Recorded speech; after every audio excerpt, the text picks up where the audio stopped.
اگر اجوا ہو تو بہتر ہیں، یا مٹھی بھر کشمش لے لیں۔ 6 یا 7 اونس پانی نماز عشاء کے بعد کشمش یا کھجوروں کو اس میں بھگو دیں۔ اس کو رات کے وقت کمرے کی درجہ حرارت میں صبح فجر تک بھگو دیں۔ اس کے بعد اس میں کھجور کو نکال دیں اور پانی پی لیں۔ اس مشروب کو چائے کا متبادل بھی استعمال کیا جا سکتا ہے، مگر اس پانی میں اجزاء کو 2 یا 3 دن بھگو کر نہ رکھیں، کیونکہ وہ سرکہ بن سکتا ہے۔ یہ سنت رسول صلی اللہ علیہ وآلہ وسلم ہے، تو اسے سحری کے وقت استعمال کیا جا سکتا ہے۔ اس مشروب کی خاصیت یہ ہے کہ لوگوں کے اندر تیزابیت کو ختم کرتا ہے اور نظام ہضم کو بہتر بناتا ہے، کیونکہ یہ فاسد مادوں کو جسم سے خارج کرتا ہے۔ اس طرح اس میں حل نہ ہونے والے فائبر کی مقدار زیادہ ہوتی ہے، جو کہ ہاضمے کو بہتر کرتا ہے، جو کہ مثانے، گلے، سینے اور دیگر اعضاء کے افعال کو بھی بہتر بناتا ہے۔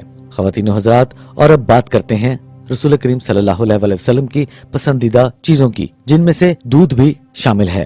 دودھ رسول کریم صلی اللہ علیہ وآلہ وسلم کو بہت پسند اور پسندیدہ غذا تھی۔ نبی کریم صلی اللہ علیہ وآلہ وسلم کو دودھ بہت پسند تھا۔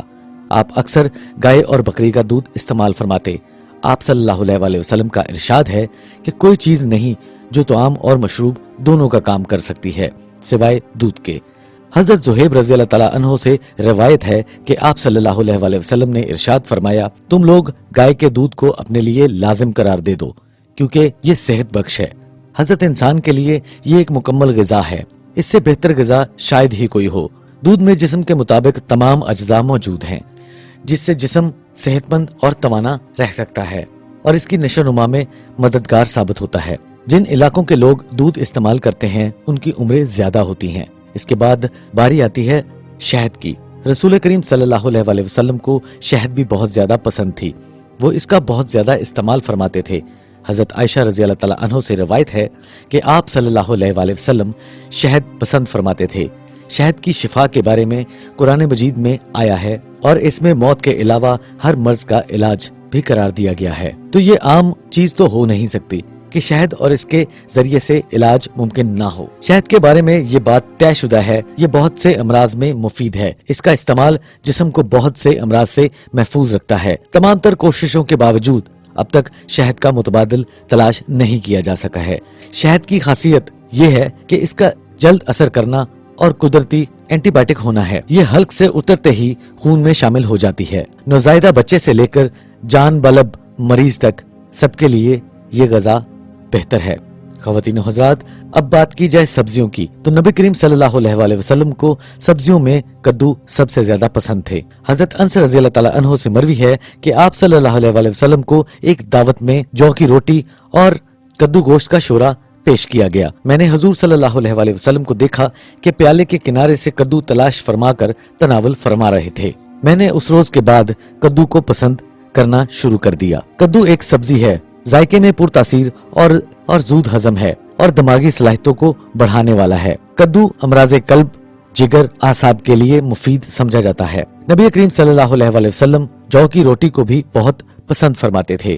حضور صلی اللہ علیہ وآلہ وسلم نے اپنی ساری زندگی میں کبھی بھی میدے کی روٹی تناول نہیں فرمائی۔ حضرت ابو داؤد سے مروی ہے کہ آپ صلی اللہ علیہ وآلہ وسلم کی حدیث پاک ہے کہ آپ صلی اللہ علیہ وآلہ وسلم جو کی روٹی کا ٹکڑا لیا اور اس پر کھجور رکھی اور فرمایا یہ اس کا سالن ہے اور تناول فرما لیا۔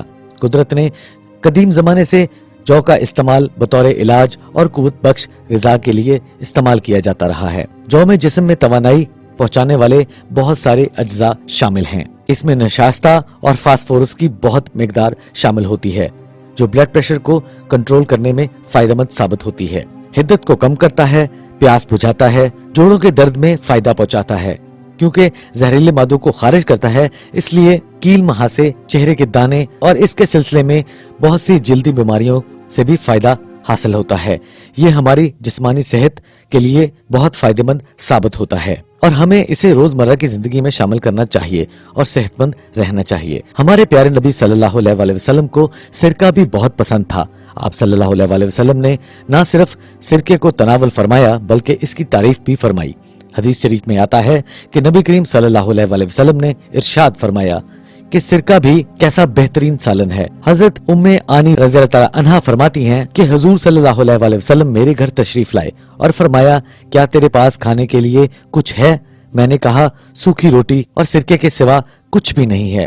حضور صلی اللہ علیہ وسلم نے فرمایا وہی لے آؤ، وہ گھر سالن سے خالی نہیں جس گھر میں سرکہ ہو۔ سرکے کی بات کی جائے تو سرکہ خون میں گلوکوز کی مقدار کو کنٹرول کرنے میں مددگار ثابت ہوتا ہے۔ سرکے کا کھانے میں استعمال اس احساس کو بڑھا دیتا ہے کہ اس سے بھوک زیادہ نہیں لگتی، یعنی انسان کم کھاتا ہے اور اس طرح اس کا نظام انہضم ٹھیک رہتا ہے۔